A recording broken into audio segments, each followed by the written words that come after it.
Hey friends! So today's video is going to be one I'm very, very excited about. Today's video is going to be a collab. When was the last time I did a collab?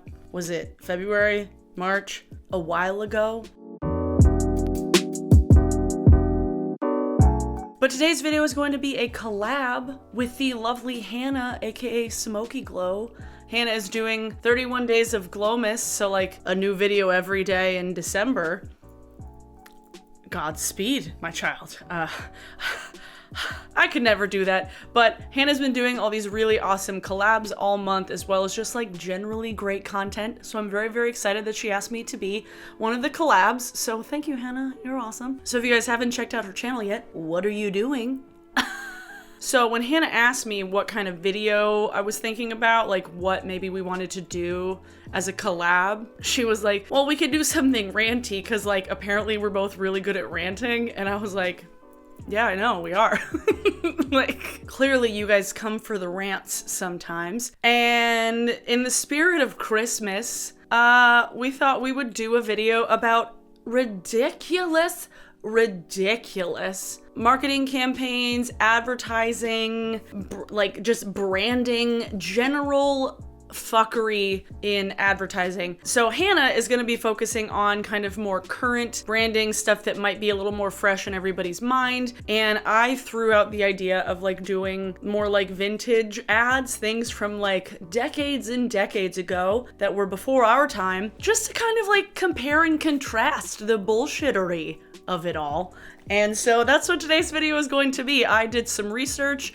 Most of the ones that I found were from like anywhere from the 30s to the 60s. So I will be linking several articles and lists in the description below. Please go check those out, because there were definitely other things in my research that I found that wasn't necessarily for like beauty products. There were just like generally sexist ads and or things where brands used feminism to try and sell things and then just failed miserably. So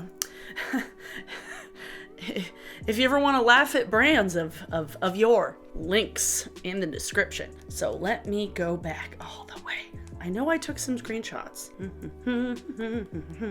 So let's focus our eyes on this ad right here. One thing I did notice a lot with kind of old branding and old marketing was that shampoo was not being sold as like, this is gonna make your hair clean. This is gonna make your hair shiny. This is gonna make your hair healthy. No. The way that shampoo was marketed was, this is gonna make your hair smell lovely, because the last thing you want is for your husband to think that your hair smells bad. What? I found like 3 different ads specifically about like hygiene and shampoo, but like not in the way where like you want to keep your hair clean. It was just like, you don't want your husband to smell your bad hair stench. Like, what? I thought that was such a bizarre thing, because I don't know if I'd ever seen that before. Like, I've never seen anything lately where the selling point for a shampoo is that like you'll smell nice for your significant other. That's bizarre. Liquid Prel for freshness. They'll notice today and tomorrow. If you shampooed yesterday, will he do this today? And it's like a picture of like a man running his fingers through her hair. We're gonna get a little bit of rage out today. All right, let's move on to this one. Here was a perfume ad from what it looks like. It looks like the 70s, give or take. I don't know. The hair and makeup and the typography looks, I don't know when this was, but it was a perfume called Anjali, or Anjoli. It reads, you can feed the kids and the gerbils, pass out the kisses, and get to work by 5 of 9. You know it's an old ad when people say still 5 of 9. Like, who says that? I don't fucking know. You can bring home the bacon, fry it up in a pan, and never let him forget he's a man because you're a woman. Anjali, the new 8-hour perfume for the 24-hour woman. Oh, we know what this ad is doing. This is a perfume that will be as multitasking and last through your entire day of being #housewife. Man, everything was just so like gender roles. There were even more gender roles ridiculousness. Yeah. This one doesn't necessarily like fit into the beauty category, but like I just had to point it out because it was absolutely ridiculous. It's a picture of two people at a picnic, and a lady has a dress that's like buttoned up the side that if anybody wears a dress that's even remotely close to your body, you know, sometimes you get the little like gapping, you know, but this one says, shh, she has gaposis. Such little things can irk a man. And it's just like, wait, A, what is this trying to sell? And B, are they that mad about like some gaps? I would feel they would be like, ooh, skin. So bizarre. So this is where my microphone decided to die.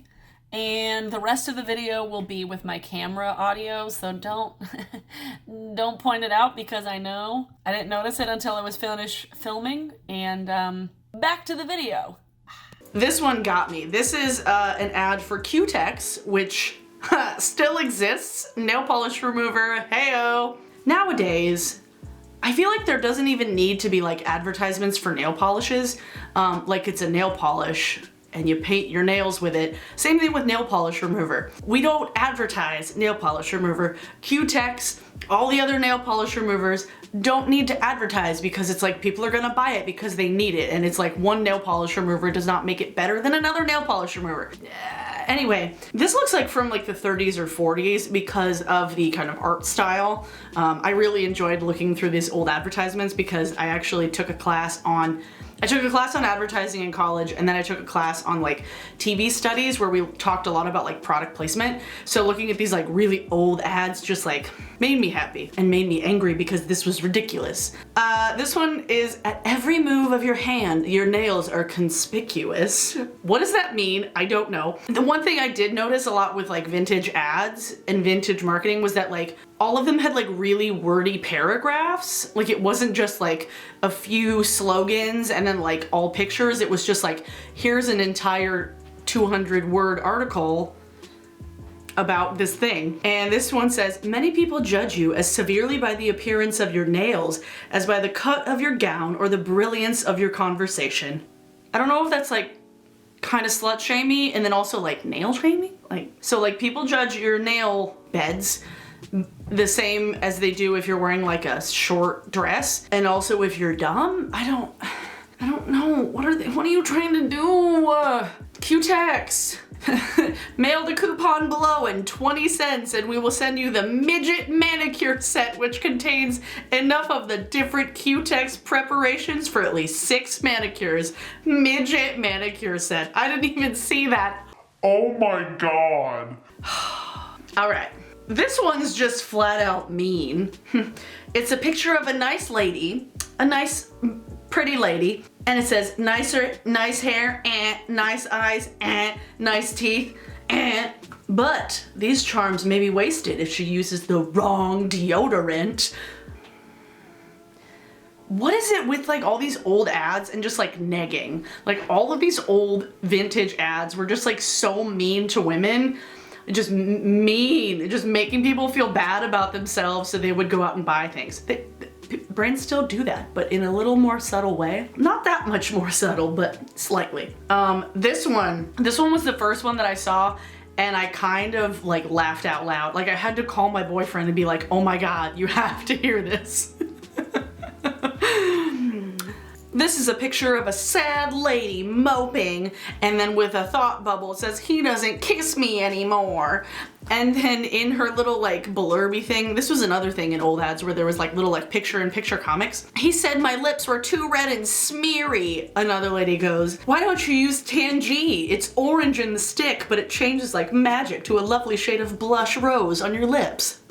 And then the thing underneath is, later on, sweetheart, I've just gotta kiss those pretty lips. And she thinks there is magic in Tangy. I've never heard of Tangy in my life, but I'm assuming it's called that because it's tangerine. I don't know. Too red and smeary. Back in lipstick was like made out of like fucking beeswax and like castor oil. They did not have matte liquid lipsticks back in the day. Okay? Just everything was kind of smeary. That was the thing. That's how it worked. Oh my god. Oh my god. Here's one. This one's horrible. It's kind of a sensual photo of a man and a woman, and it says, "How long since he said, I love you? Endo cream." That's a conspicuous name for a product. "Advancing years need not rob you of romance, not if you keep young in spirit and young in look. Not if you can cheat the years with endo cream, the hormone cream that helps so many women regain a smoother, firmer, more youthful looking skin." What's in that? Endo cream? That sounds horrifying. Hormone cream for your face. I don't understand that. There were lots of bizarre products, and we're not even to the most bizarre ad campaign. I was losing my shit. Just you wait. Now we're getting on into the 80s, and this is where it gets a little bit creepier. This was for a brand called Love's, which was like a powder, like a body powder. I think they had deodorant too, but it was just generally like a body powder. Not entirely sure like what it was for. It's a picture of a young girl, and it says, "Love's Baby Soft because innocence is sexier than you think." And we thought people sexualize products now. What? What? Sexualizing children. That's the 80s for you. Oh my god, that one got me. Here's another one that wasn't quite beauty products, but I chuckled at it. "My husband almost had a fit about my red hands. Here's the way they looked after using a well-known dishwashing soap. Awful." And it was an ad for dishwashing soap. The dishwashing soap, it's like, does it get your dishes clean? Cool. Does it make your skin burn? No? Got it. It makes your dishpan hands red. Oh no, the humanity. Like, ooh, oof. I found a video actually on YouTube. This was quite a good resource by the user The Makeup Enthusiast, and it was 2017 worst beauty ads, beauty brands you can do better. So I will post a link to that in the description below, because this kind of was a bit more like focused on now. So definitely check that video out as well as Hannah's video, because duh. But the coup de grace of my research, this was an ad, like a video ad from the 1950s, and this was a video ad from the 1950s. It was uploaded to YouTube in 2011, and it has 1.7 million views. It should have more because holy shit. This was from a brand called Dorothy Gray Cosmetics, and it was for a cold cream cleanser, which was a huge thing back in the day. Cold creams were like all the rage, and that's how like our moms and our grandmas took off their makeup.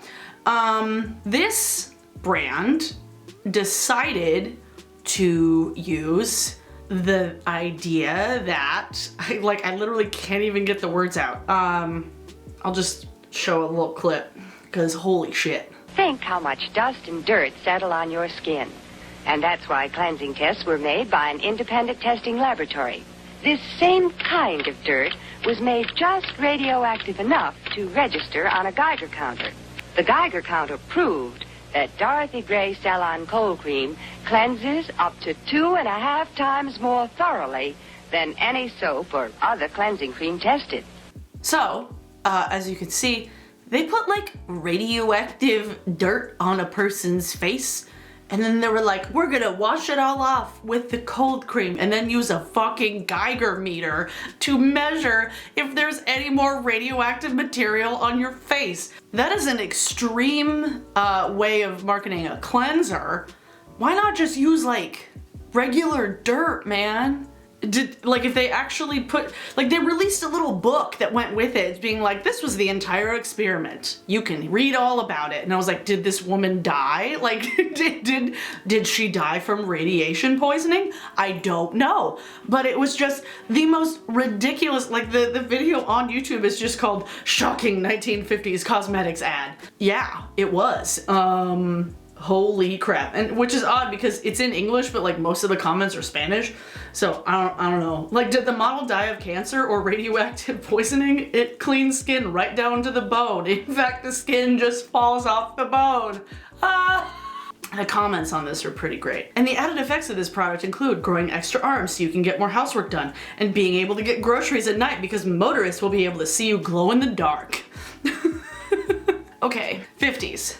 Commercials are new, TV is new, not every person has a TV in their house. Why are you making these ads? You might as well just put human shit on your face. Like, I don't understand. Oh boy. Oh goodness. So that was the last of like the specific ads that I found. Generally, I feel like everything was very like focused on like, you want to be the most womanly woman that ever womaned for your man. I did find a lot of articles just kind of looking at ridiculous ways that women's products or like products were geared at women, because that's what makeup was geared towards people back in the like the 60s, 70s, 80s. Like it didn't get popular to advertise makeup to men, I would say, until like maybe 10, 15 years ago. But before that, it was like, how can we make these women feel terrible about themselves so they will come buy our cold cream that will get the radioactive material off their face? I don't fucking know. Those were the weirdest things I could find. If you've seen other weird things, please leave them in the comments below, because I would love to look at more ridiculous things, because who knows, this might turn into a thing. But please check out Smokey Glow's video. Hannah, thank you for including me in your month of Glowmas. You're great. I commend you for taking on this task of posting a video every single day. You guys should check out all the rest of the videos she's done. She's great and hilarious, and we share a common chin. Yeah.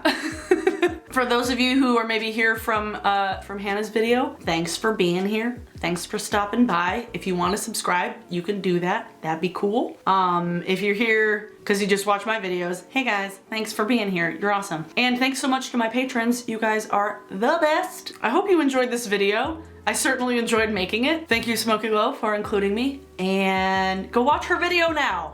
Bye, guys. Mwah.